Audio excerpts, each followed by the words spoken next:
essentially losing their entire roster, hitting the transfer portal in less than a week. Wow. Yeah, dude. Well, hello to everyone in the troll room and who happens to be catching this at a later date. We hope you're all doing really well tonight. Um, Joseph, how have you been? I've been better and I've been worse. It's been Yeah, I feel that. after what happened to my team this past Monday, this past week, really, and then having to watch Echo. I mean, it really just Echo was just the cap. I watched all 5 episodes last night in one sitting, and I definitely do Oh, not recommend that. no, no, no, no. Yeah, well, the biggest problem for me was that I got I just kept getting so sleepy watching it. You know, Yes. I'll give Modern Marvel this: they are great at curing like sleep deprivation. If you have trouble sleeping, you just have to throw on a Modern Marvel show, probably a movie too. But the shows are a little longer and not a whole lot happens, and so it's just a great way to fall asleep while attempting uh, to make sense of anything that was going on in Echo or whatever show that may be. But thank you all for joining for joining us for episode 159 of The Underground. We are here every Monday live streaming on YouTube, and then on Wednesdays the show goes out on podcasts and gets re-uploaded onto YouTube. And Joseph, before we get started, I wanted to just make this announcement again because a few people clearly weren't listening or paying attention when I said this a couple weeks ago or when we talked about it.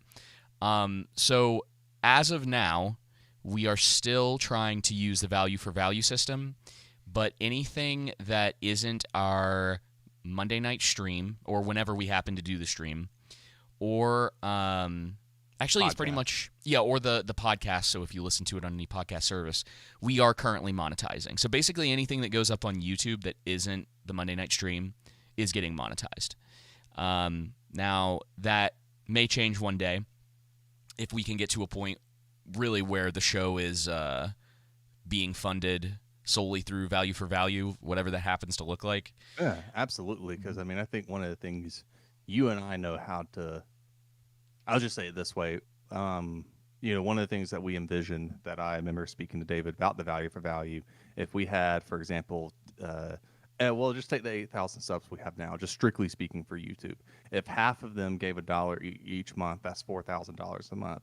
And if that just kept building, then yeah, that would help us stay away from having to monetize the channel. Right. It's definitely not something that we prefer to do. But as we have said since we started the podcast from the very beginning and started on YouTube as well, is that if the value for value system wasn't there and you guys chose us to support us through the ad revenue through YouTube, then we would go that route. That's fine. It's really just up to you guys. What value do you think our content is worth? If it's more valuable for y'all for us to be monetized through YouTube, we'll go that route. No problem. If it's more valuable for you guys to donate to us because you find our content entertaining and intriguing and just valuable to you, then you're able to donate. And that's why we, did the levels of donations. There's nothing extra that you get other than the title, but it's a title that you can actually put on your resume that you were a producer for, associate executive producer, and executive producer for, and get credit for. So all of that being said, that's what's happening for now, and I don't want to mention it again. So you can have people go back to this episode if they don't know. Yeah, right. Not and with people who are new and stuff like that, that's fine. Yeah, I get it, and I think eventually, we as we said to start off the our podcast this year, on our very first stream of this year, our goal is to be able to put more long form content up and then more clips up and stuff like that now that our schedules have pretty much settled. Yeah. So consistency is going to be the key. All right. Yeah. Well, with all of that out of the way, Joseph, Which one are we talking about first? I say let's do Echo, and then let's go into the Beekeeper. Okay. Let's end on a high note. Well, a higher note. Yeah. Yeah. Also, thank you to Jay's daddy for your $1.99 donations. Your back-to-back $1.99 donations. I will say this though. What was that let me. last one that Jay said? What's that last comment he said? It says, "Fine, take my money, Stooge," and it says, "Stooge, I'm taking this out of waifu fund." I will say this: we did manage to get enough in donations last year to cover the cost of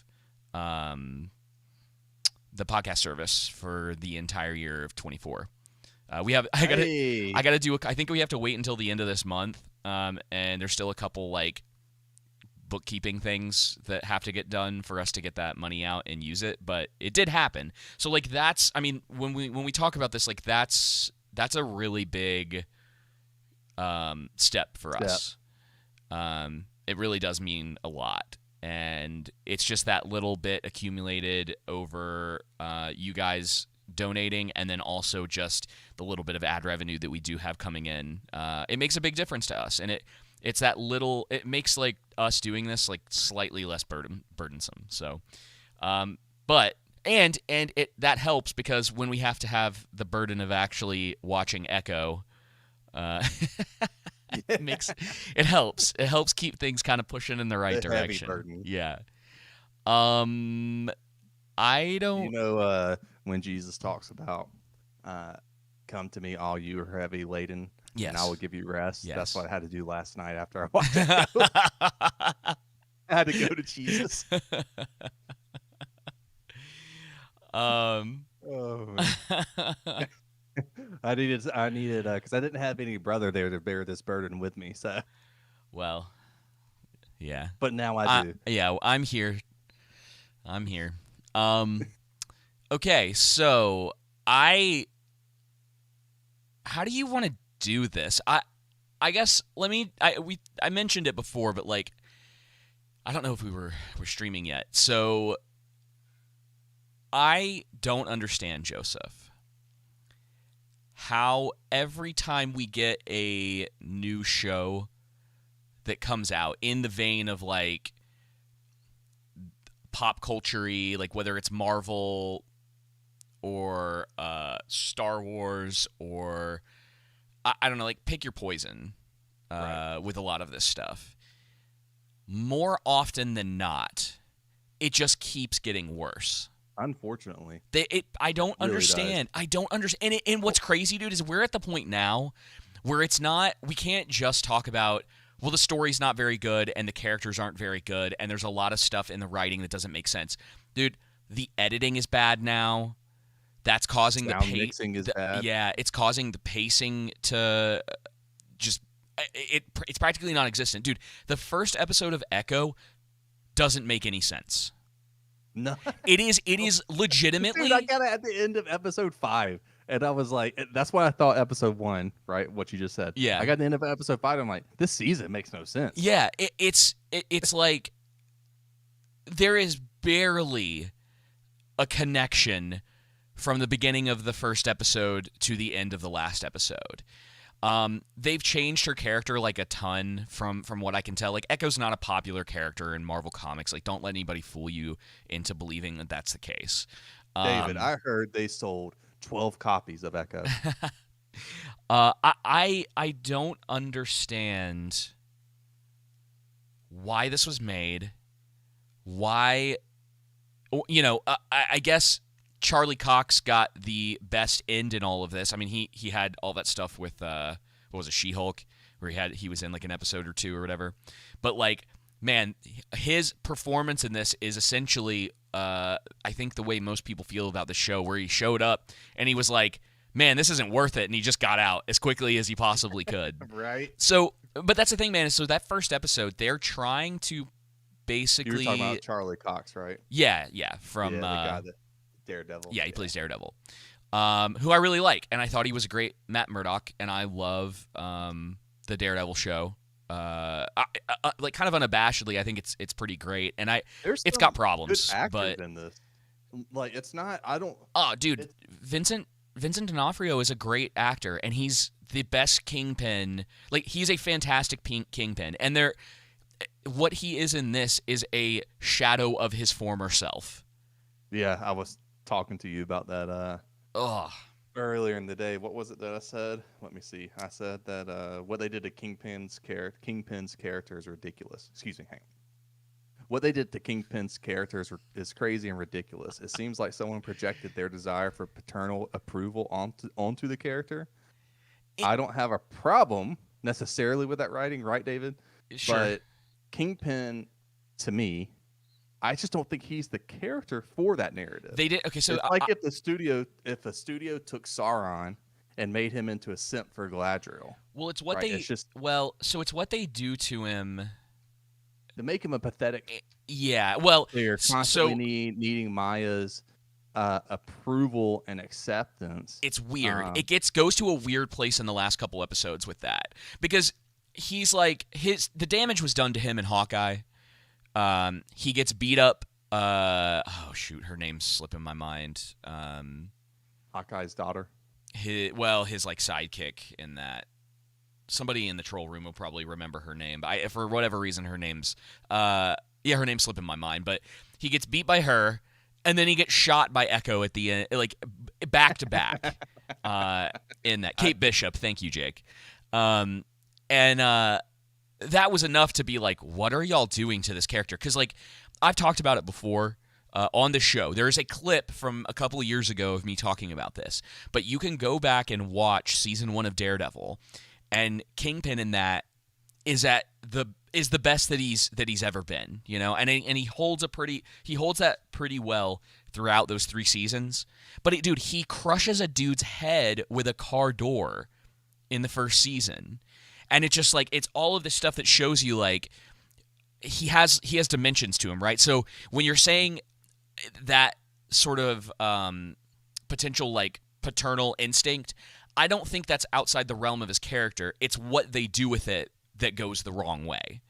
Where it's like I think that you could say in his own twisted way, because it was the same way with his wife. He loved his wife, and a lot of what he did was for her. But what Big Kingpin's flaw is that he doesn't understand that his violent nature and the acts that he commits against other people are the things that scare people away from him, or the things that show that he is as evil as everyone thinks that he is. Right. And so you could have there is a scenario in which you could do a story with Kingpin and another character, Echo or otherwise, that works. The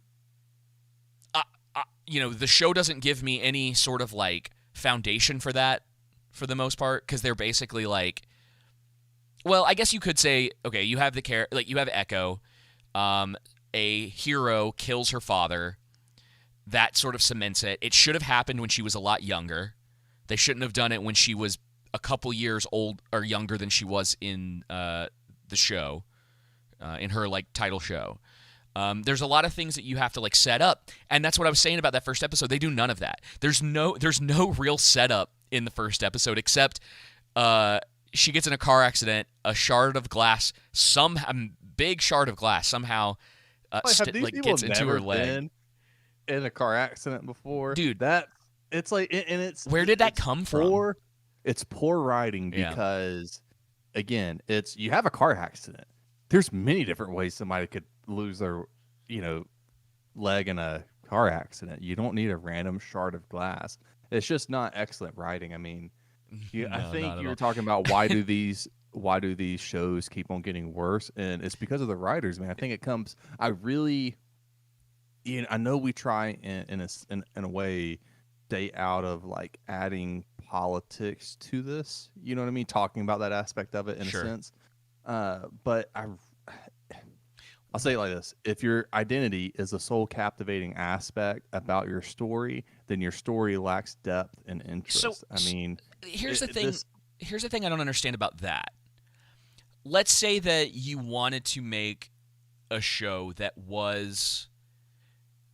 It's the Choctaw Nation, is that right? Yeah. something close to that. Forgive me if I mispronounced it, but why would you not look at this and go, "This is the most offensive thing that I've ever seen"? Right. Like, not only it shouldn't I only don't know be, anything about that tribe, right? yeah. But Why? Well, from my like no understanding of that tribe, this does not seem like a good representation of them. exactly, and not only that, but the show sucks. So like, Mm-hmm. why would you look at this? You can be potentially offended on twofold, because like, as far as I can tell, because I have no understanding of sort of like their culture and traditions, I'm just like, this seems really generic, Yeah, like her something you would superpower is see. basically. Go ahead. Go ahead. Well, like the whole like sort of cultural aspect of the show seems really generic. So you could Yeah. potentially be like, you guys couldn't even try to like do a little bit more with that. And not only that, but probably the bigger offense is like, why is the show this bad? Why would you think that it would be like people would be on your side for making like an offensively bad show? And I don't mean like offensive in sort of the traditional sense of that. Like, the show itself and the writing and the editing and the dialogue and the direction and the use of Daredevil and Kingpin, it's offensively bad. Where Dude, it's just like, oh gosh. I agree. I agree with you. And I was going to actually mention we need to, between Echo and like all these different bad TV shows Yeah. that we've reviewed and covered, make like a best of the worst list. Like really actually think about it and break it out, because this show really sincerely just What do we go back to? Should we, I guess we should go back to, I think the best cutoff point would be like after Endgame. That's where we need to start. yes. That's where the list needs to start. Yep. But I actually, and I we'll talk about it maybe later this week. I might have a potentially good movie for us to review, but I haven't watched it yet. Ooh. It's in my list. I got a recommendation. Okay. So I'm kind of curious. Reliable source. Yes, very reliable. But I'm gonna keep it close to the chest for now. But I also I thought so. I almost messaged you today and asked if we could hold the show off for an extra day, because I wanted to go back and watch The Raid, because Mhm. that movie, and I tweeted about this today, that movie is like my personal gold standard for how you put together a martial arts film, what you need to look at if you're making, whether it's television or movies or what have you. That, in my It's mind, not Rebel Moon. yeah, for sure. That movie in my mind is maybe not the only one, but it is a foundational movie as far as I'm concerned, for how you put together a good action film scene, whatever you happen to be trying to accomplish. And Echo doesn't do any of that. Now, Echo, I might, maybe you disagree with this, and I don't know, like, because I wasn't paying like super close attention with this one, and it's still bad, but the action in this is like maybe a little better, like maybe like just a minuscule better than some of the other television shows from Marvel that we've seen. Well, And I don't, what have we seen from Marvel? I know I watched Kenobi. I yeah. think Kenobi's better than Echo. Yeah, There's but no way remember, Kenobi's no. worse. But remember that scene with the lady in the hallway when she slaps that stormtrooper? I forgot. Yeah, because Oh, we're it really talking. is Yeah, like you're beyond the bottom of the barrel. yeah. You're in the sewer. Better than Ahsoka. I don't know. I mean, like, it's all really bad, and there's lots. This at See, I least. think Ahsoka has to be better than Echo. Are we talking? But I like fights in particular is what I'm thinking about, and I guess the Balin stuff puts Yeah.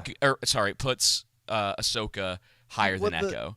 the fight Um, choreo, it's this, at least with Ahsoka, and from what I can remember with Kenobi, outside of that one scene in particular, with Echo, it just seemed like every single fight was, you could just tell it was choreography, Yeah. right? Like, Well, it's not. It's not. you can tell she's not trained. And whoever they had, because I don't think Charlie Cox was doing that stuff, but whoever they had for Daredevil, because we can just talk about that scene in particular. Whoever was doing the stuff for Daredevil clearly was a little bit better. And dude, did you see? So there's a after that episode, the next episode is they do like the little on the previous episode thing, and it's basically Daredevil beating the crap out of Echo. And, like, it ends with him, like, toppling that shelf on top of her.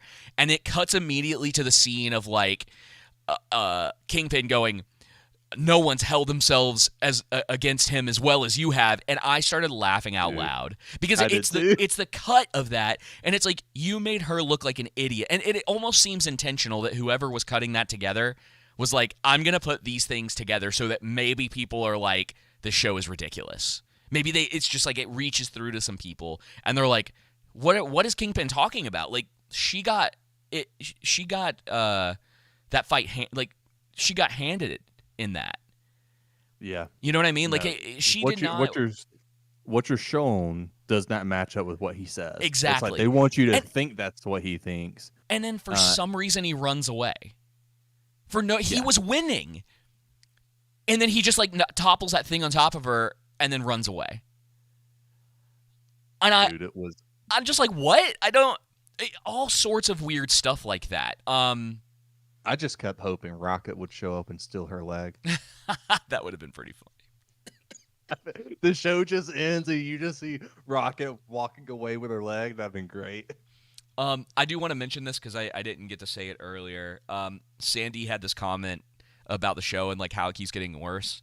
Said money laundering ... By the way, show didn't have legs, I guess. I saw it. And Zach said he couldn't make it through episode 2, which if this is another show that if we were not doing this to talk about it, I wouldn't have gotten through episode 1.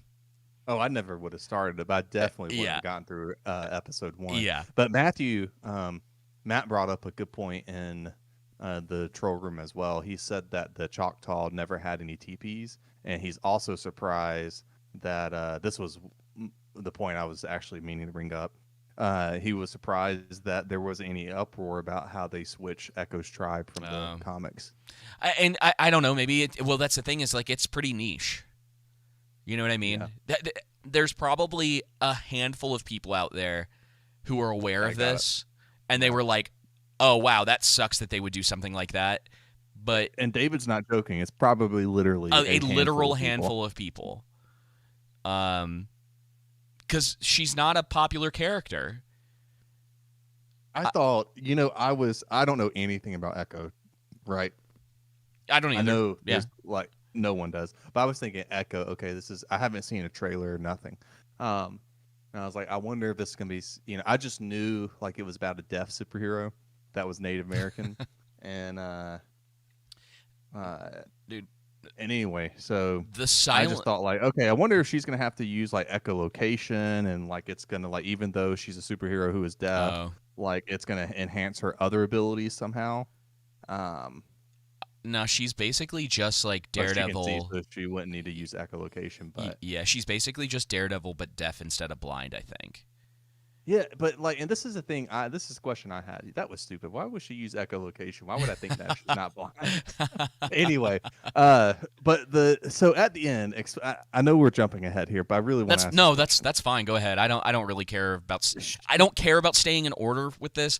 So partially because the show doesn't even know how to construct that stuff. Like the show doesn't deserve even the bit modicum of respect of putting something like functional together with it, because it's all just complaints about everything in it. Yeah, dude. Sorry, go ahead. So what I don't understand is, so her superpower, right, was from her ancestors, which was some alien race from planet whatever. Was it? I thought, like, because the way that they described it, or at least because it doesn't make sense. Nothing that they say about the origin of all of this makes it's. There were some people in a quote-unquote cave. The cave collapsed. Somehow, one of the people in the cave, even though, showing versus what they're telling us, this one character saves the rest of her tribe, and then somehow they're now standing on Earth, and for reasons their weird like mud skin melts away or like flakes off, and they're human. But she, because she saved her tribe, has special powers that, this is where it comes from, echoes through the generations. That's where that comes from completely. So does her power allows her to heal, right? Her power is another bullcrap, does whatever it needs to in the moment power. Just like but it does allow to heal. Yes. Stay with me here, I believe so, yeah. So we can all recognize that being deaf, right, does present challenges, especially when you're Echo and you're investigating bad people, right? Yeah. And if you have the ability to heal, just like if I had the ability to heal, right? Like there's things with my brain I would heal, there's things with my eyes I would heal, right? I mean, I'm not blind, but I have to wear glasses and contacts, things like that, right? If you have the power to heal, why wouldn't the first thing you heal be your flipping ears so you can hear? You know what I mean? Yeah. Well, yeah, it would have solved one of her major problems. And, not only that, but like, so that just made me remember what was up with the weird throwaway line where Kingpin is basically like, oh, I had some stuff implanted in me, so now I can understand you. And also weird, really bad CG arms will come up and do sign language whenever I talk so that you can understand me. It looks so... Dude, it borderline looked like some sort of paint program that they put, like really basic program that they put that into to make it those arms. I was dying laughing. Listen, like I really do think there's a way to obviously have a superhero who's deaf, Native American, make it fun, make it entertaining. This just isn't it, right? Like there's a way to write this. If you got people from the 90s, early 2000s, like just good writers, and even there are still writers these days who are good at writing. We would have been better off with the writers from the Ben Affleck Daredevil movie for this show. Sincerely, like there's a way to do it. Like for example, if you're gonna have her be deaf, right? Okay, yeah, cool. All right, but why not give her any inner dialogue so the show doesn't feel empty? Something, and devoid? yeah, something. And I know that the actor herself is deaf, and this is the other thing I wanted to show. I wanted to say is that she's deaf, and you can definitely tell she's good at sign language, right? Yeah, and then everyone else, you could definitely tell they had to learn it. Yep. So here's it does not seem natural. The biggest problem, it does kind of go back to a lot of what you were talking about, though, is that Marvel is in this place now where it's really hard to have a character like Echo because technology is so good in that universe that it's probably just possible that she doesn't have to be deaf. And the fact that Kingpin wasn't able to afford to get her a better prosthetic, she's like an upper, he like seriously cares about her, and you're telling me that he didn't have any way of getting a hold of like Stark technology or some sort of tech that would have allowed her to have a better arm than a better leg than that weird or the plastic one that she apparently has had forever, like the your typical one that you would probably get if you were missing a limb. It's odd, dude. I just don't understand it. Now, is she missing a leg in real life too, or is that movie magic? Oh man, because it's a weird thing to add on to her character. Like they just have to make her extra disabled. Yeah, I think that'd be a lot of CGI to have to do too. But they do it all the time, though. I mean, it doesn't even need to be it doesn't even need to be CGI. Like there's tons of practical. They've been doing practical ways of people having like peg legs, or missing limbs for a long time. But I don't know. I find so much about the show.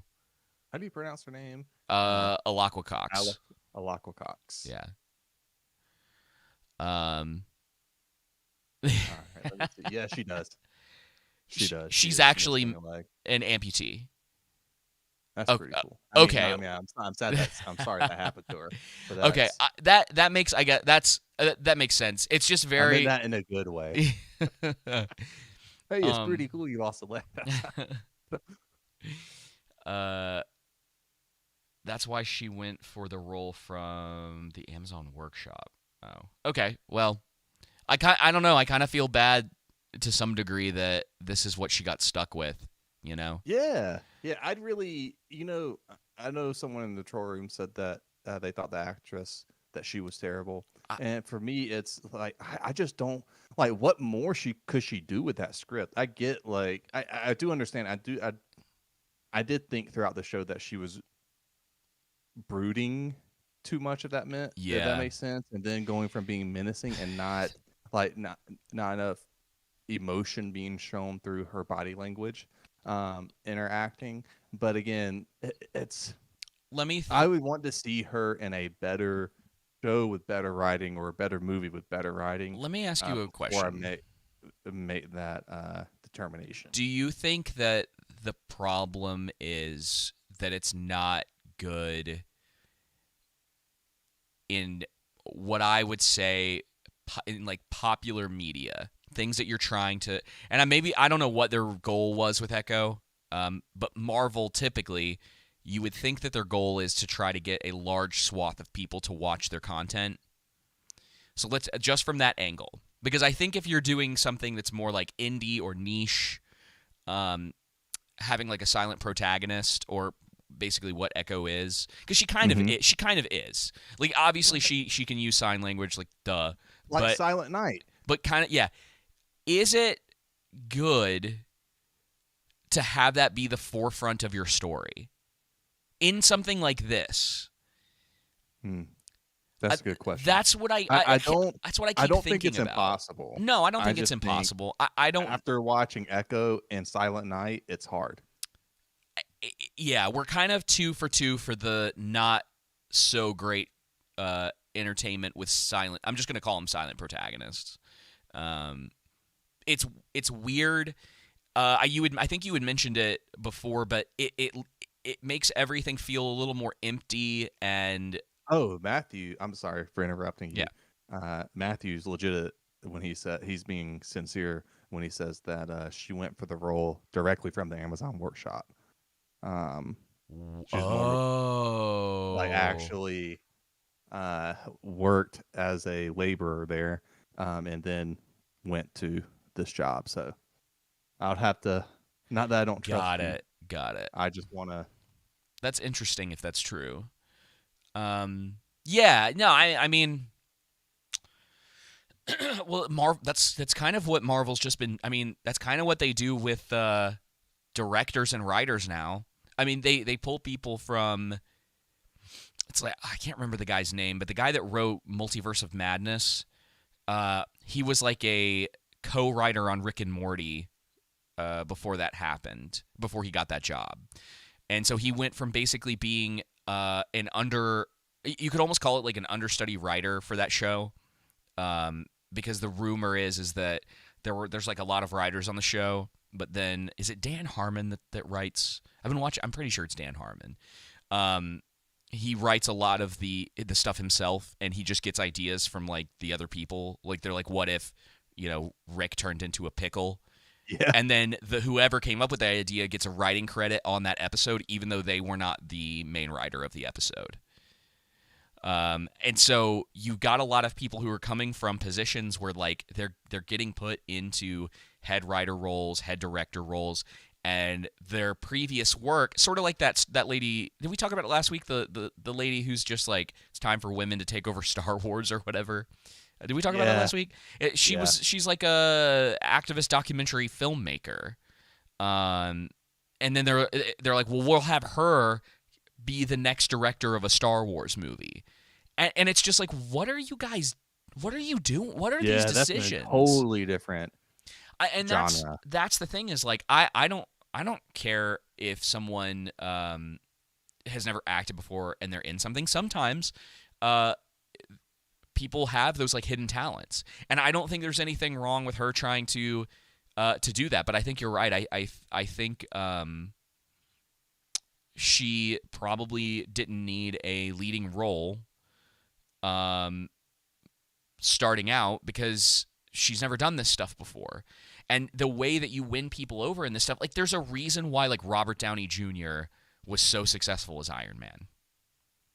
You know what I mean? Yeah, because he had that legacy there, that And he had experience. yeah, and he had the acting chops to pull that role off in a way that was widely appealable to other people. Um, and I mean, even someone like we'll get into Beekeeper, but like Jason Statham, I think to some degree has that same kind of appeal. I mean, The Rock had it for a long time. Right. He's kind of lost a little bit of that, I think, but Luster. it comes and goes, right? I mean, like Harrison Ford was the same way. Um, Tom Cruise for a long time. Brad Pitt. Brad Pitt. Yeah. I mean, even like Meryl Streep. Who else? I'm trying to think of some other people. Leonardo. Yeah, DiCaprio has always kind of been able to do that. Margot Robbie for a long time had that. There's a lot of people who get into these positions, and whether they're kind of new or not, Michael Fassbender, that Yes. dude has always been. We're kind of in a weird age where I don't. Underrated actor right there. Yeah, I don't think that. I think especially after what happened with the most recent Mission Impossible, I'm not sure that there are actors and actresses today that they alone can sell movie tickets. We Yeah. seem to have fully moved out of that because Tom Cruise kind of was the last one, and we'll see because Top Gun 3 got greenlit. So I am really I saw curious that. to see what's going to end up happening with that. But I don't know if there is an actor or actress out there today that can really sell a movie on their own, like, oh, this is the person who's going to be the lead actor in this. I don't think, I mean, like, look at Godzilla Minus One. Yep. Godzilla's going to sell that a little bit, but like word of mouth did that because no one knew, like especially in the States and let's just say outside of Japan, for the most part, like your average person had no idea who any of those actors and actresses were. They know Godzilla, and so that's like enough to be okay. Well, I'll go see this because I like these kind of subgenre type movies, and it might be fun. The trailer looks pretty good. It looks better than the stuff that the American version of the Godzilla stuff. It looks better than that. So maybe this will be decent. And then you get the best movie of 23, Yep. hands down. That's because it's coming outside of Hollywood. Because Hollywood, so I really think it boils down to, dude, just being so focused on check boxes rather than crafting a good story, right? An entertaining Yeah. and fun story. Yeah. And I go back to, if your identity is the sole captivating aspect about your story, then your story lacks depth and interest. But guess what? In Godzilla, we got to learn a lot about Japanese culture, relate to their journey. I'm not Japanese in any sense, but there's parts of that story I'm able to connect to. Right. Whereas in Echo, uh, it the show focuses on attempting to teach the audience lessons on how to be the right kind of quote unquote good person rather than crafting an entertaining story, as I was just saying. And it basically just boils down to person A doesn't feel seen by anyone. Then something happens, and now person A feels seen and heard. It's I just don't care about your person needing to feel heard if they're a murderer, which is what Echo was. Yeah, she's And not a good it's not. person. No, she's not. And I'm all for redemption arcs, right? But Yeah, that absolutely. stuff has consequences too. And so, She doesn't um, she doesn't even have a redemption arc in this. nope, She does none. exactly what she wants to do. She gets some special powers, saves a few people that she cares about, and they have like a barbecue, Let's forget and that it she wants to ends. be queen. Oh yeah, she wants to be the queen pin. It's crazy, and I That was so bad. It really is like if a middle schooler wrote a story, oof. this is what it would be at, dude, or a It is high not. school, It's not even a and not first like a high draft. grade high. I Yeah. really think there has to be high school students who can write better than this. Oh yeah. Um, I'm sure there are some out there. But this is the thing, man, is like it's not even just about that, right? Because you're not supposed to go with your first draft. Nope. You do rewrites and you workshop stuff. And I think one of the things that's going on is that Disney is trying, and this is something I keep kind of harping on, this like idea of that we don't like entertainment these days is more content in the modern sense than it's ever been. Like it's the we can call it the TikTok effect if you want to put more of like that modern lens on it. But you get this effect of we have to keep churning out stuff. You have to get your script done. We have to start pre-production. We got to get everything filmed. We have to get everything edited. We have to start post-production, and we have to get the actors out talking about this stuff and start pushing all of our like propaganda and all the other things Yeah, it's that like we an need algorithm. to do. It is, exactly, and it's like it's boom, boom, boom, and Like a Marvel, conveyor belt of if you do this, if you follow this, you'll get this end result, and that's right? not how it is with Well, these and shows and movies. Marvel had a pipeline that was decent at one point.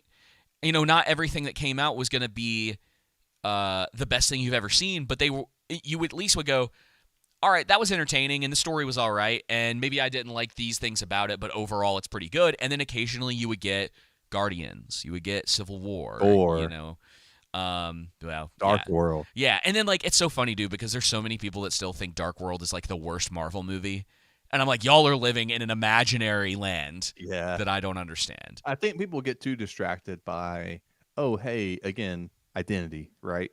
I guess. I don't know what. And that's why they can't look at. There's no way someone can tell me Eternals is better than Dark World. Right. And, well, the problem is, man, is that no one will have a serious conversation about it. It's so tribalistic, and again, it's like I've talked about. Like I'm just kind of tired of Twitter. Like I try to spend as little time as possible on there, and then I'll go on, make some tweets, and then get off because all of it has become like, oh, I just need to get monetized on here, so I need to try to like argue with as many people as I possibly can. And no one, all I want to do is have conversations with people and be like, okay, can we have a real conversation about where these movies line up as far as how good they are versus how bad they are?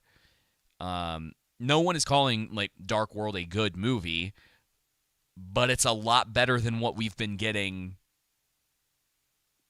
I don't know, probably Since Endgame. Since Endgame, yeah. I mean, With the exception of obviously Spider-Man No yes, Way Home No Way is better Home's than Dark World. yeah, We're No not Way, sitting no here way, saying, No our Way Home's argument isn't Dark World's a good movie. right. And that's the thing is like it's even stuff like that, man, where it's like this isn't what I'm saying. It's like can we have a have a conversation about this where you actually listen to me? You know what I mean? And not like, are you saying this? It's like, did I say that? Like, did you hear what I said, or are you trying to morph my argument into something else? And that is, dude, it's the age of the internet where you just cannot seem. Now, you find small pockets of it, and you find kind of like your people, if you will. Mm-hmm. But I just don't like the fact that it's technically What Mexican. do you mean? Take the this is what I'm getting at. Take the conversation that I had with Technically Mexican when we went on a show. I think he either came on our show, maybe it was when he came on our show, but he and I talked about The Last Jedi, and he's like, he's willing to admit that The Last Jedi probably isn't a very good movie, but he still likes it. Yeah, it's just like when I talked about The Hobbit. Yeah, and it's like I still like The Hobbit. Yeah. Guess what I watched last night? I don't know why you're. No, not last night, but the night before last. The But Hobbit. that's the general idea. Is like, okay, let's talk about the throne room scene in The Last Jedi, and Technically Mexican be like, oh yeah, I understand that. Now he may still feel that he likes the movie, right, or believes that he still likes the movie, and maybe on later watchings, he'll see some stuff and he'll be like, yeah, maybe this isn't as good as I thought that it was. Right. Which is kind of the point, is that you put together an argument, if you will, and maybe it doesn't land in that moment, but maybe on another viewing of that thing, anyone will go, ooh, yeah, I see that now. Maybe that wasn't so good. Oh, maybe this doesn't make as much sense, or oh, I didn't notice that didn't make sense. It's like, why are these characters really one-dimensional? Why does Finn sort of seem like he just, simps for Rey and follows her around everywhere? Yeah, chasing her approval. Well, stuff like that, man. I wish that there was more of was that. nuanced. Yeah, that's what it comes down to because discussion. Yeah. It's just like on TikTok. It's funny that you said that because about 3 days ago on our Rebel Moon video, we had someone comment character development. Who the f cares? I don't need to sit through another finds their voice storyline. Let them What? just be who they are. Guys are reaching for complaints, right? And I said, calm down. What? It's just a. I was like, calm down. It's just a bad movie we're talking about. Poor character development isn't its only issue, but I'm glad you liked it. I'm like, yeah, just like, why are you coming in so hot? But Well, that's and that's kind the of what weird social thing media is does like, across, whether if it's Twitter, TikTok, YouTube, Instagram, Facebook, whatever, is that, people seem to be less willing. And when you critique something that they like, they take it as a personal attack, sure. and it's like, hey, let's bring it back down and let's just talk about it. Also, what is that? And this is my problem, is because when they say like just let them be who they are, it's like, what does that even mean?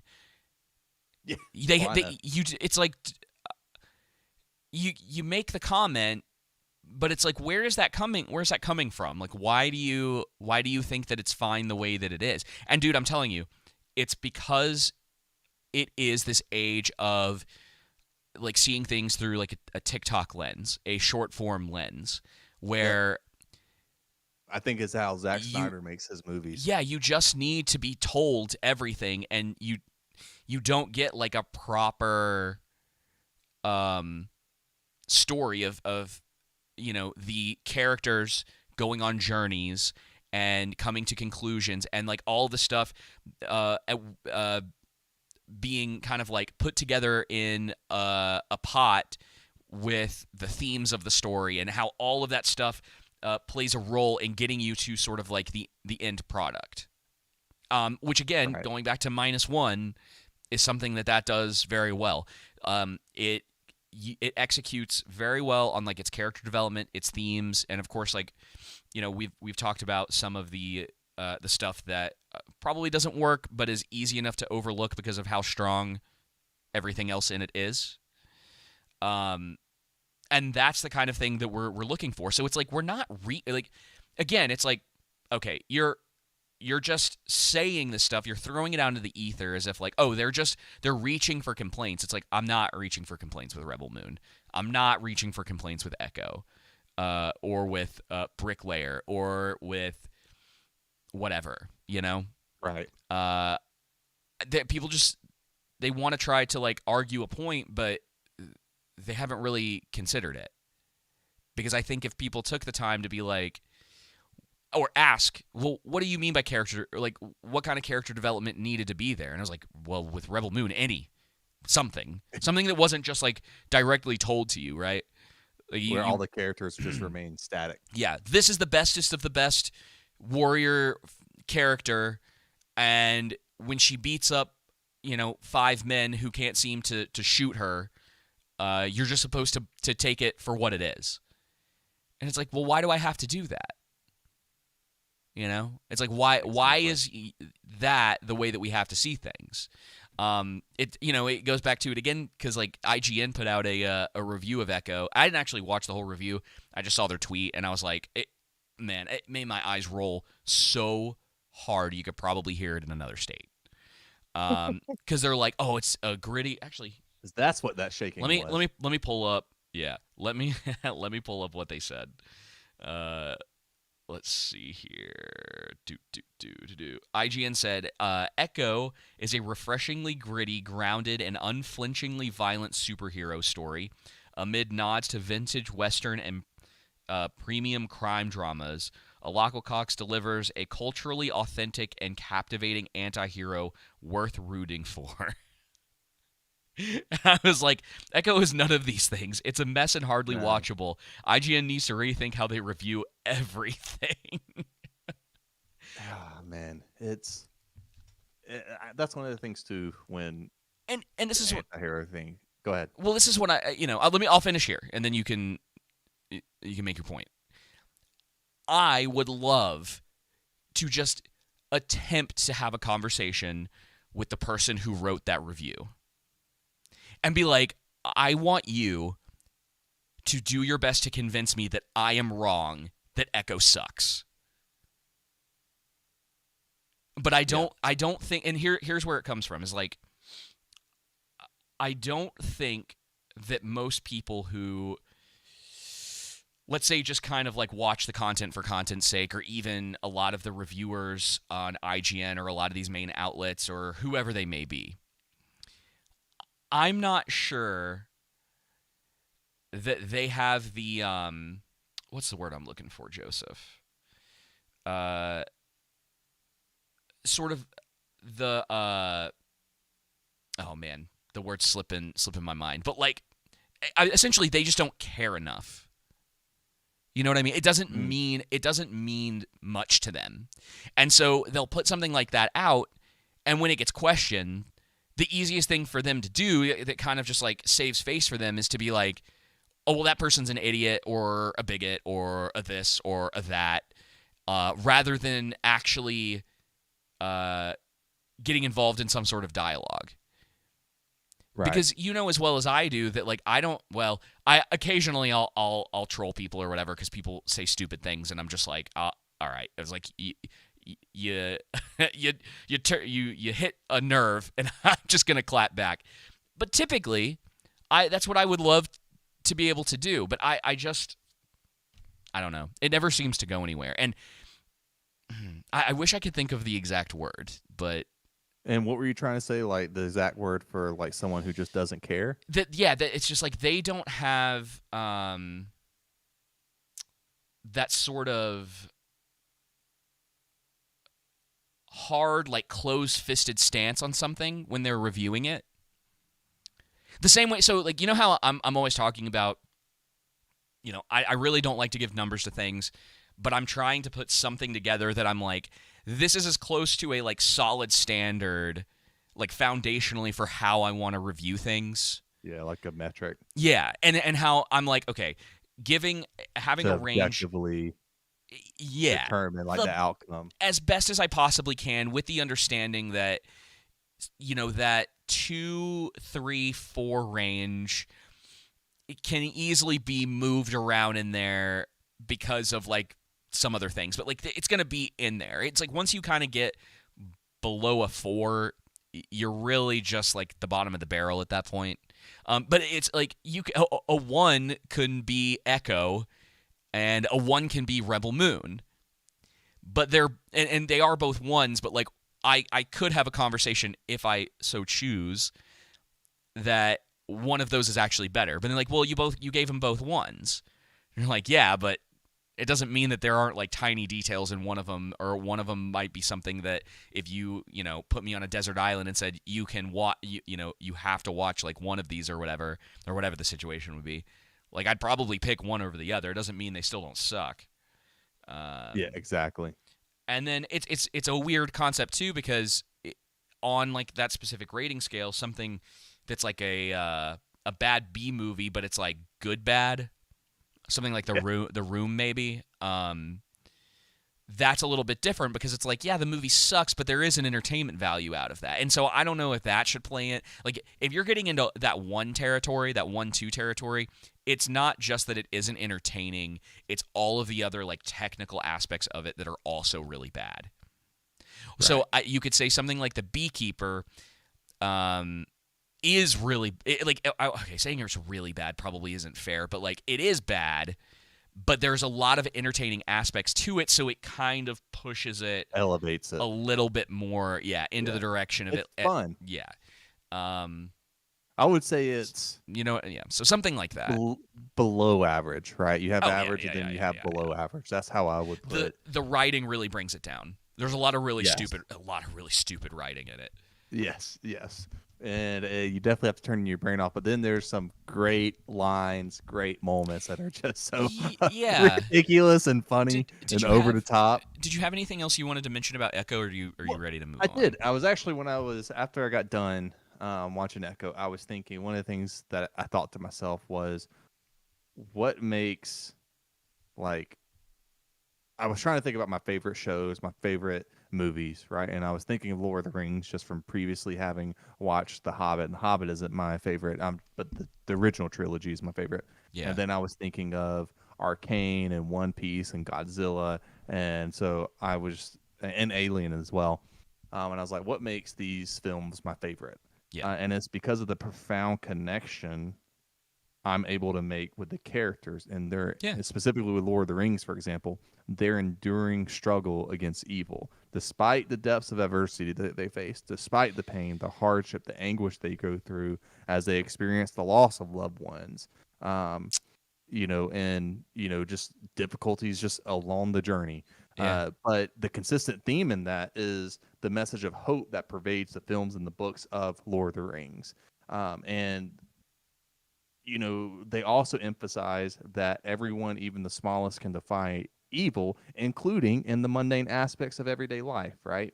And so it's a unifying message, an empathetic narrative that we can all, no matter who you are, get involved with. That's the same that can be said for Godzilla minus one. The same can be said for One Piece and Arcane.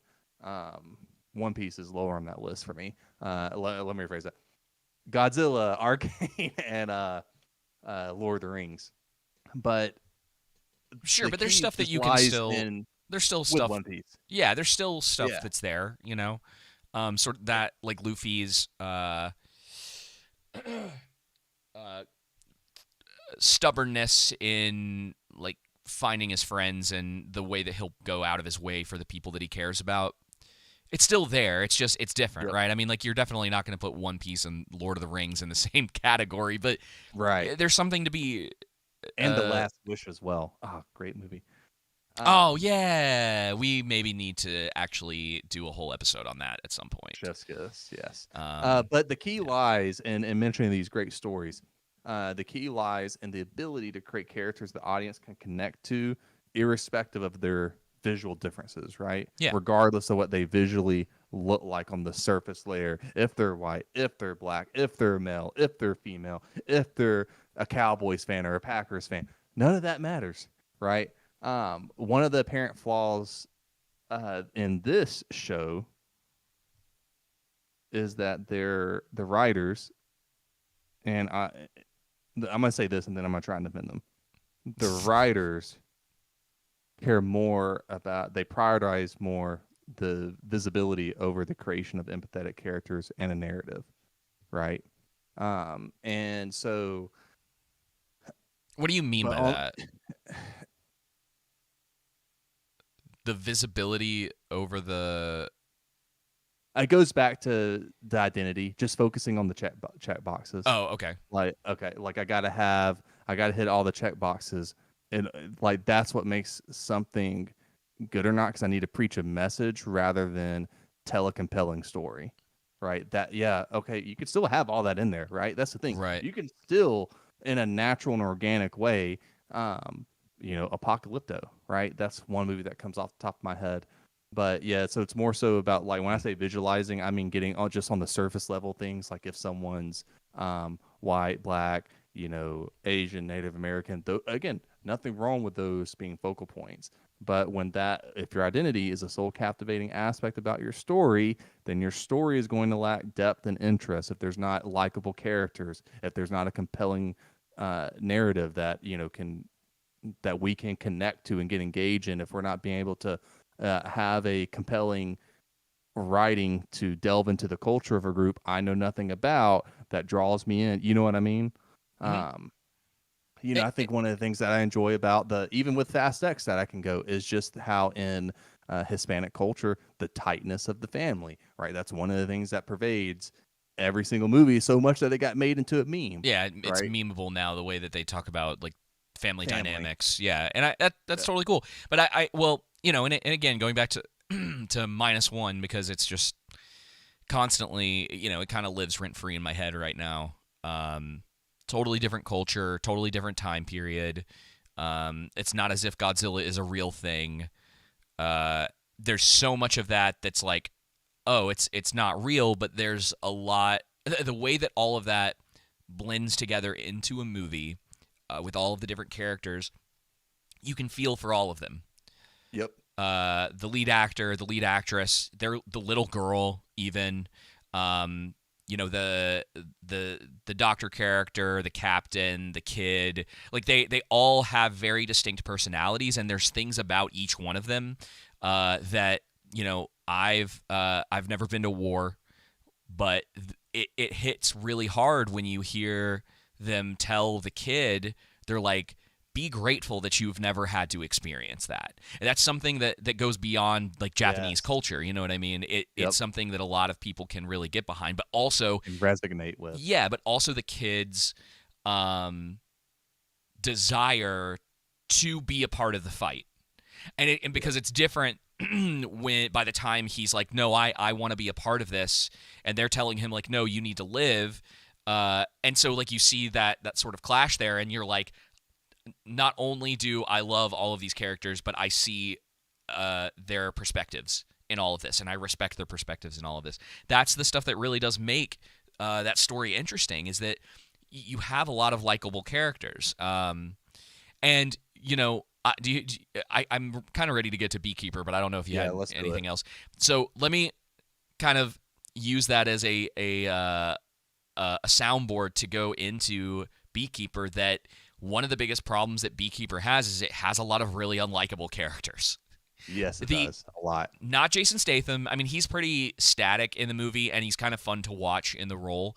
But the lead FBI agent, What's her name? yeah, it's the same problem that a lot of like modern writing has, where they make the heroine, like they try to take a lot of what would generally be considered like male personality traits, at least the way that they perceive that to be, and they put it on the female character, and what it has this weird tendency to do is just make that character really unlikable.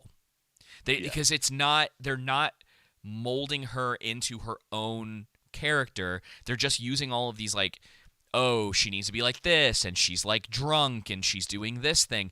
And then, of course, it doesn't make any sense because she is directly related to why Jason Statham is going out there and doing what he's doing. And so there's no way that the FBI would let her run that case. Right. Well, I don't think that's the worst problem with the show. No, I'm The just saying two like that most was that unbelievable. wasn't okay. Keep going. No, I get what you're saying. I Yeah. get what you're saying. It doesn't make any sense. But the two most unbelievable parts, and on that same line of thinking with the FBI, right, is they would never allow her to run that case. But the secondly is, who in this day and age still thinks that the FBI does good and looks out for the good people? Dude, Hollywood cannot get away from that trope. Like, They can't get away from it. And to be fair, at least to the for the Beekeeper, he is kind of aware that they suck and that the CIA sucks yep. and that all of these government organizations are dude, okay. The weirdest thing for me in the movie, sort of the like, was this intentional? Is Josh Hutcherson Joe Biden's son? Dude, Is he a that's what I stand-in? thought. Is he a stand-in for Hunter? It has to be. It Because it's has like to be. that. It seems intentional that he's well. Now he's not. Hunter, I don't think is as successful as Josh Hutcherson's character, but like the fact that he's like this drugged up president's son,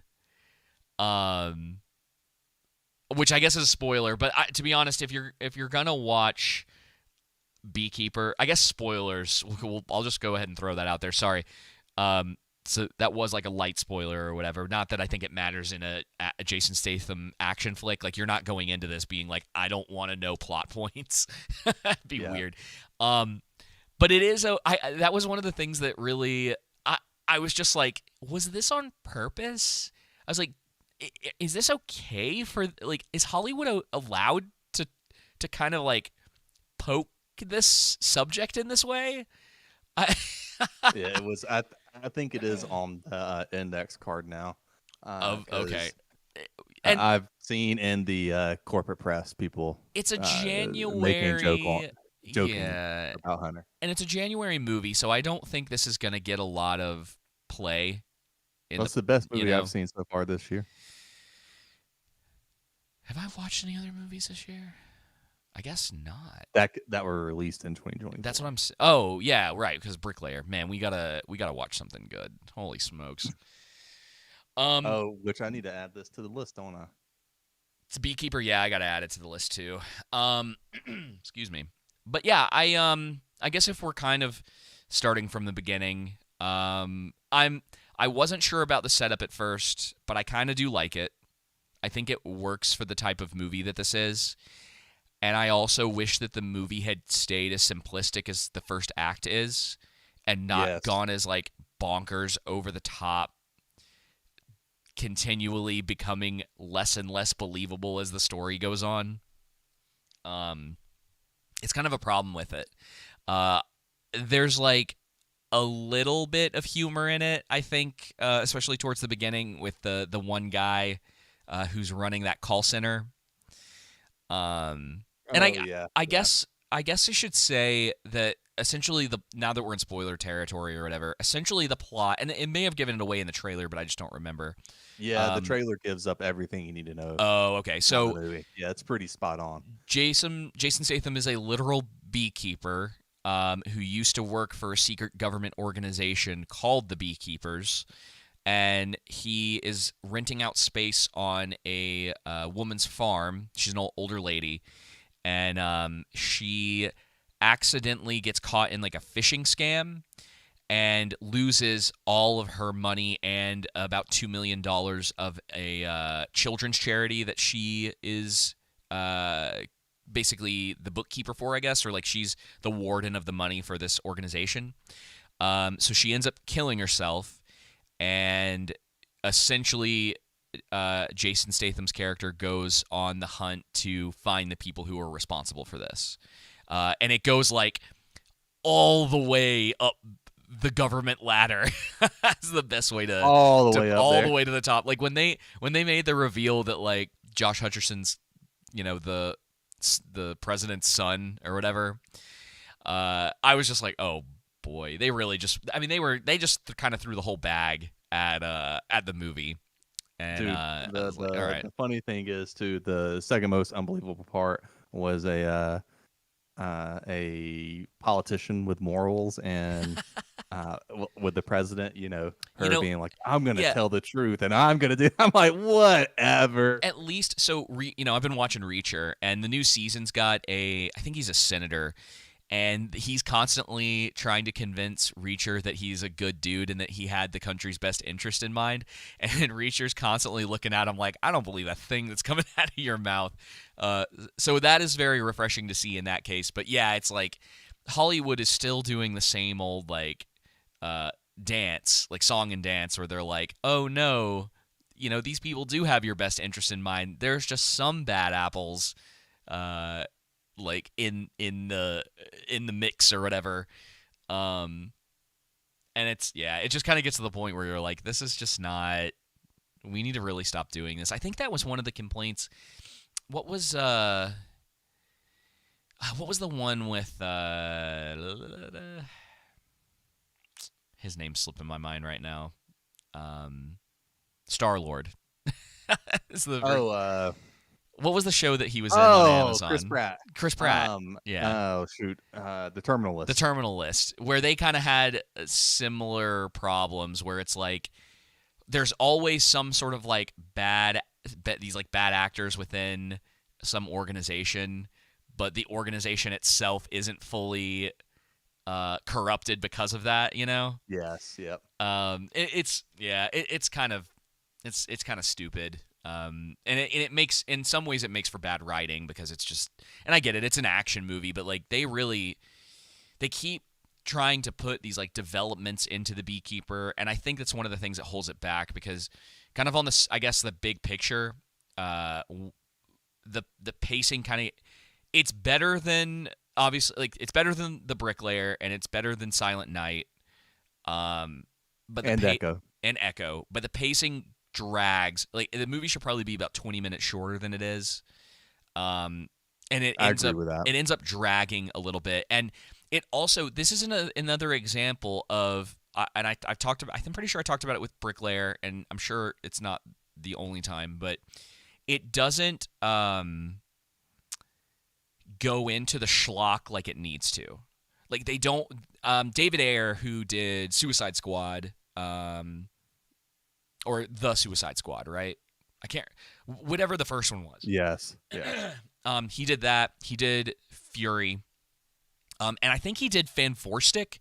Didn't David Ayer direct the extra bad Fantastic Four that came out like 6 or 7 years ago? Ooh, I'm not sure. I'll check. I'm pretty sure David Ayer did Fan Four Stick. So I don't know if schlock is really his thing. Like he strikes me as someone who's kind of a serious director. At least that's how he sees himself. But he also has these little things in this movie where I go, oh, there's like hints of a really cool action movie with a lot of like bombastic characters. But like in between that, everything it seems like it's extra serious. So it's like the tone of the movie can't decide what it wants to be.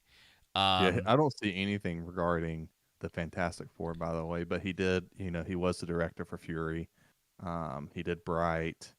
Oh, Bright is pretty good. Okay. And that's a pretty serious movie. Suicide Squad.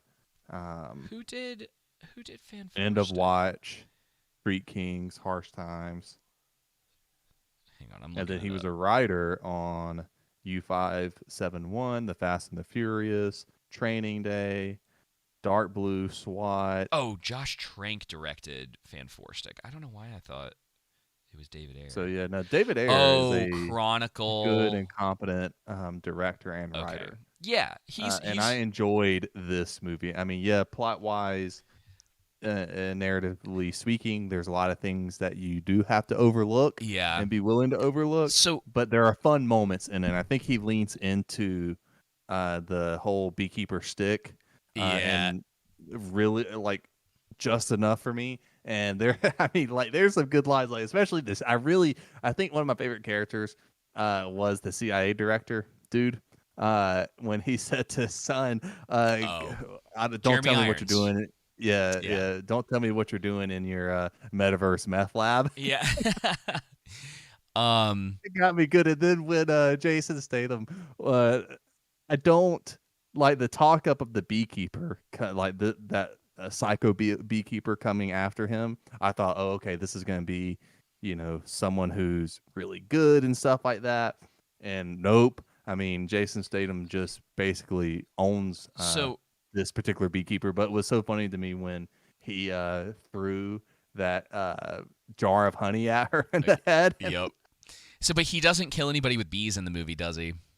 No, he doesn't. So, and this is where I'm at, because let me tell you what I think would have made this movie a little bit tighter, and I probably would have enjoyed it more. So Jason Statham is the retired beekeeper, so you keep kind of the general plot synopsis the same. The first section of the movie basically plays out the same, and he goes to the call center. The whole thing plays out like that, and so you get a bit of that seriousness, right? Right. And then the beekeepers, and you'd have to change a little bit of the plot, I think. So it's not just a single beekeeper.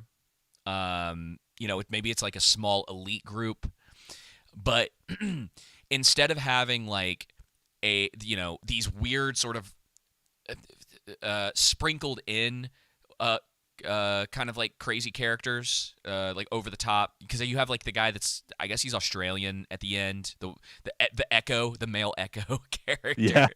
And then you have the girl who's got the minigun on the back of her truck or whatever it was. You need 3 or 4 more characters like that in this, and from the moment that you have the scene at the gas station, basically every other scene leading, and you have to have the stuff in between of sort of these like small moments of revealing what's kind of going on and Josh Hutcherson's character. There's some work you probably have to do in there, but the main part of the plot and what again, it's like we talked about this with a lot of these movies. You really need to dig into. This is a story about a very competent killer trying to get revenge or get justice for someone that he cared about that was hurt by a group of people.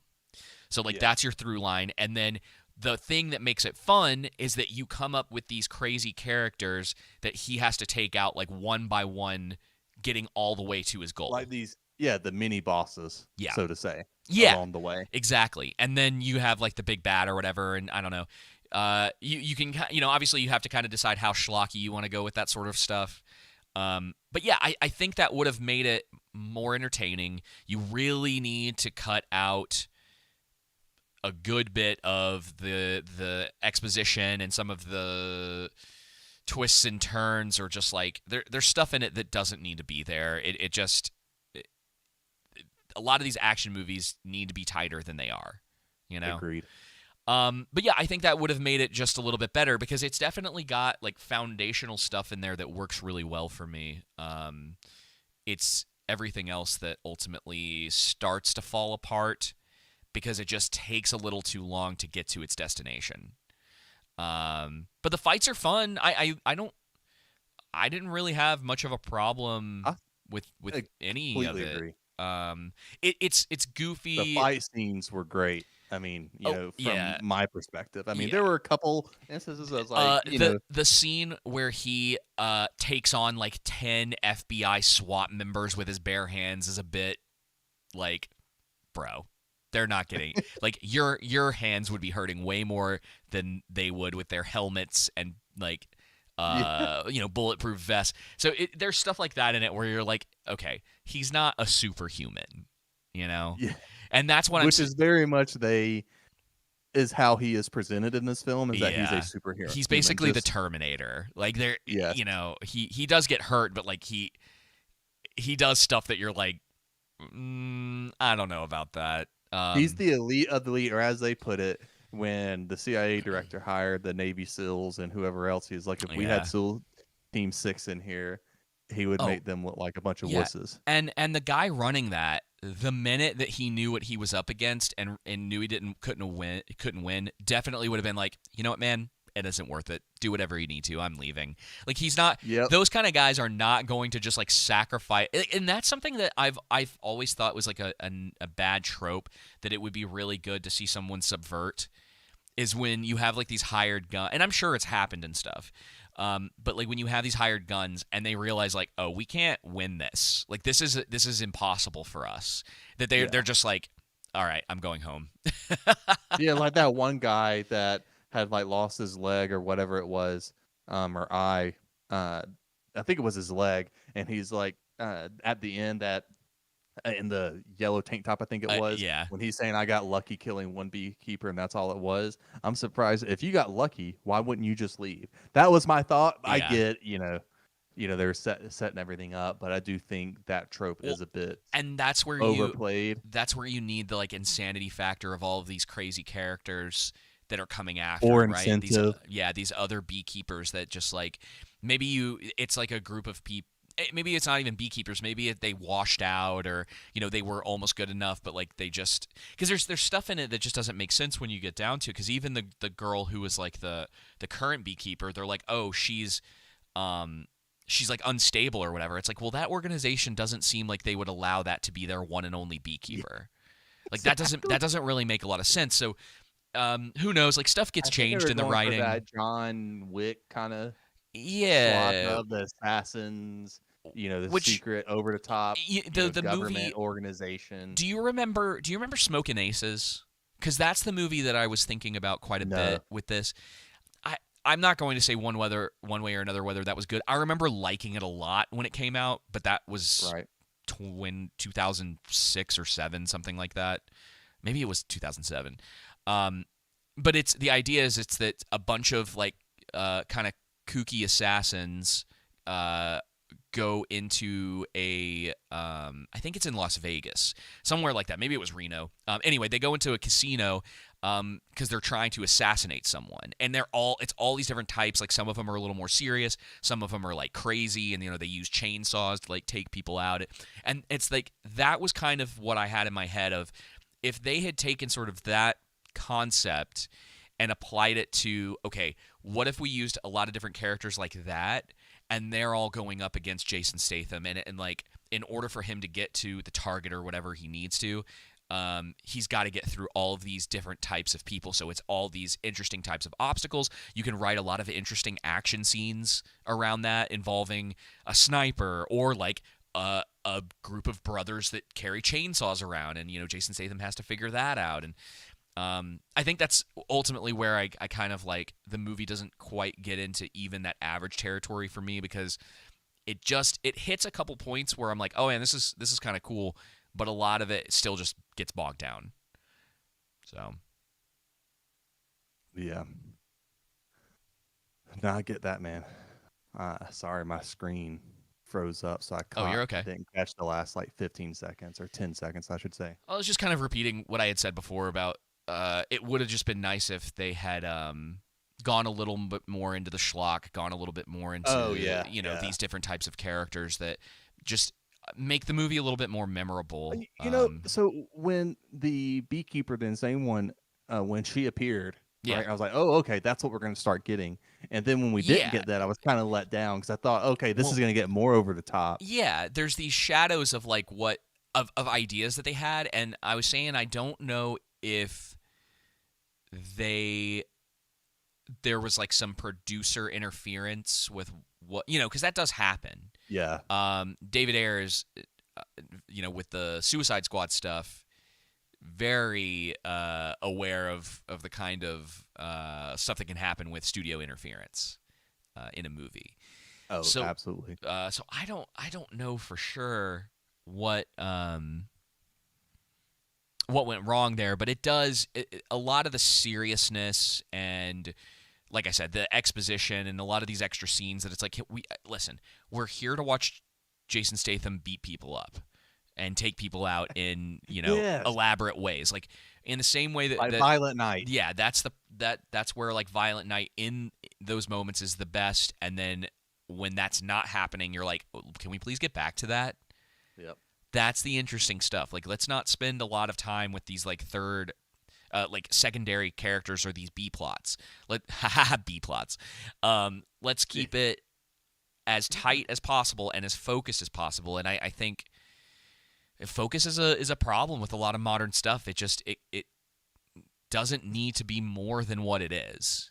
When you watch a movie called The Beekeeper, you're kind of going into it with an understanding of what you're probably getting. But I'll say that my expectations were lower than sort of the outcome of what I got. But ultimately, I just wish it had been a tighter movie. That's kind of what it comes down to. Yeah, I agree with you. That's really all I've got to say about it, Joseph. I don't know if you've got some more. It's got some decent one-liners. They definitely work better than the stuff from The Bricklayer. And definitely more better. Yeah, definitely more than Silent Night, because no one talks in that movie and you're just, it's awkward. That dude, Silent Night has got to be one of the most awkward movies I've seen in a while. It's weird to watch it because you're like, I don't understand. I'm like, I don't understand what they were going for with this. And I had messaged you, right? Because I got about halfway through it before I turned it off. But I was like, again, it's got the same problem. It's like, I came here to watch a like revenge action flick, and you're giving me a family drama that's borderline a silent film. Yep. And I'm not into this. Which is probably why it wasn't in theaters for very long, and I'm sure got a limited release, and no one talked about it, and it disappeared. Very quick, because it just wasn't good. I mean, the trailers, if you've seen the trailer, that's all you need to see. Just don't watch the movie, just see the trailer and be like, oh, that was a nice experience watching that trailer. Yeah, and you kind of get everything you probably need from the trailer. It's like, ooh, that's kind of a cool shot, and then it's like, well, There's not a lot of that in the movie, and you're like, And you what? save yourself Why? 2 hours. Yeah, and it sucks because the director, um, he's made some good stuff in the past. Like he was like Uh, the action guy in the '90s. uh, how many times have we said that's kind of what's that saying about Ridley Scott? Ridley Scott's only ever as good as John his Woo. script is. Yeah. Oh well, he's John Woo's 77. But he like Face Off is pretty schlocky, but like he did Face Off. I haven't ever seen Red Cliff, but people talk pretty highly of Red Cliff. Hard Target. Let's see. I remember Paycheck being all right. Talkers, Mission Impossible 2. Not Mission Impossible 2 though. Oof. Like the Replacement Killers is kind of a personal favorite from back in the '90s. It's not amazing, but it's that kind of stuff that he was doing stuff that people had never seen before. Right. Kind of the progenitor, if you will, of the modern action film and bullet time and a lot of that stuff. So I just don't understand what happened with that. He did Law Abiding Citizen. Oh, we did. Weren't we talking about this recently? Why were we talking about Law Abiding Citizen? It was no. He must have been a writer on it because Gary Gray directed this. Say. What's his connection? Anyway, it doesn't really matter. Yeah, man, I don't know. I don't really have anything else to say about the Beekeeper. Pretty much covered it. Me either. It's a bee movie, right? Yeah, it's a movie that I would say when it comes out on streaming, if you kind of just want to watch an action flick that's not gonna piss you off, and you're curious or you like Jason Statham or whatever, it might be worth a watch. It's just it's not great, but it's a fun movie. I think it's yeah. If I would have gone to, never mind. Yeah, I can't. It's definitely It's definitely a movie I was happy. I would be happy to spend money on. Okay, let me just say. Fair enough. Rather than go to a streaming service, I can't recommend. I can't recommend a theater watch for it. I just really? can't. Yeah, I can't. I don't. Unless you're. I can. Unless it's like a. I think it's fun enough to you go see during the matinee, right? Sure. And I think it's a fun movie, fun and entertaining movie that's worth $10. Oh, see, I don't really think so. I think you could skip it for the most part, or at least wait till it's out on streaming. Or if it's a matinee, like $5. Yeah, you can also do that as well. Like I think that's fine. I wouldn't. Again, I say like I don't think you're gonna. For me, I didn't walk away mad, right? Oh yeah, I didn't either. I was kind of like, all right. It's like I've been saying. It's had some interesting stuff going on in it, and the rest of it just didn't do anything for me. And by the time we got into the third act and stuff was like popping off, I was kind of already looking at my phone, just being like, this isn't doing it for me. I had a bit more fun with it. Yeah, maybe you did. But I'll say this. We also got to talk about what do you have anything else to say about Beekeeper? Nope. Okay. So just real fast, what do you want to review next week? Oh. There's Mean Girls. Oh, no.